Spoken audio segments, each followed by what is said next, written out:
আলফার নামে টাকা দাবি করে পুলিশের জালে এক ব্যক্তি। বকর জারাপাড়া থেকে আটক ভুয়ো আলফা নেতা। বকর ব্যবসায়ী অরবিন্দ রায়ের থেকে 1 লক্ষ টাকা দাবি করেছিল শঙ্কর রাভা। দাবি করা টাকা নিয়ে পুলিশের হাতে আটক ভুয়ো আলফা নেতা।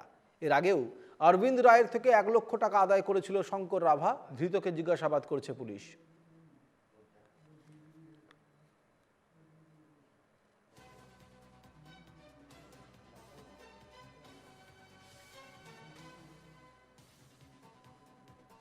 ঘটনা তো এপ্ৰিল মাহৰ 4 তাৰিখে মোৰ এটা কল আহে।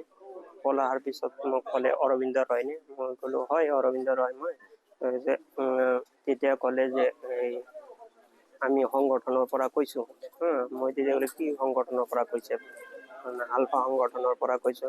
কৈ কিনে এনেকে মোক ফোন দাবী দিলে 1 লাখ টকা দিব লাগিব।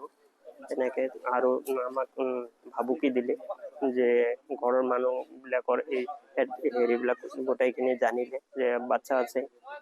এনেকুৱা ধৰণৰ কোৱাৰ পিছত মই ভয় কৰি কিনে মোৰ দোকানত থকা ল'ৰাজনৰ দ্বাৰাই পইচাটো তাক দিম বুলি মান্তি হ'লো। তাৰপিছত দুদিনত যাই কিনে দোকানৰ ল'ৰাটোৱে দি আহিলে পইচা এপ্ৰিল মাহতে। তাৰপিছত আমি আৰু ভাবিলো যে কথাটো ইয়াতে হেৰি হৈ থাকিল।